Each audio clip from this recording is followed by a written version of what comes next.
अस्सलाम वालेकुम। मुस्तनद चोर, झूठ बोलने वाला, अदालतों में जिसने झूठ बोला, गलत डॉक्यूमेंट्स, जाली डॉक्यूमेंट्स जमा करवाए, पूरे के पूरे इस निजाम को 35 साल से दीमक की तरह चाटने वाला इंसान इनकलाब की बातें कर रहा है। शर्म आनी चाहिए।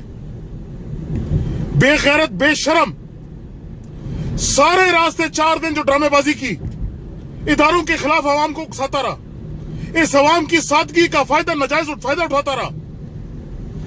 कल अपना ये 2.5 मन का थोबड़ा लेकर जब आया 14 अगस्त के दिन, तो बजाय इसके कि कोई नदामत होती, आवाम से माफी मांगता कि जिन्होंने इसको वोट दिया इसने उनको धोखा दिया, उनको शर्मिंदा करवाया, कहीं का मुंह दिखाने के काबिल नहीं छोड़ा।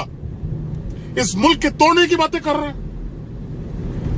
शर्म आनी चाहिए, डूब मरना चाहिए। ये पाकिस्तान कायम रहने के लिए बना था, हमारी जान है ये। जिस तरह खूबसूरती से इस दफा इदारों ने इसके खिलाफ जो काम किया है, इसको एक्सपोज किया है, इसको नंगा किया है, उसकी तारीफ जितनी की जाए कम है।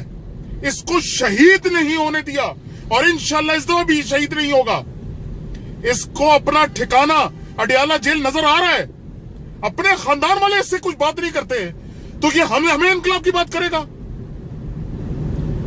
सरकार, अब भी वक्त है, समझ जाएं, खत्म हो चुके हैं। नवाज शरीफ का टाइम खत्म हो चुका है। अब इस दुनिया की कोई ताकत इसको वापस लाकर ऊपर नहीं बिठा सकती। ये पूरी जिंदगी के लिए नाअहल हो चुका है।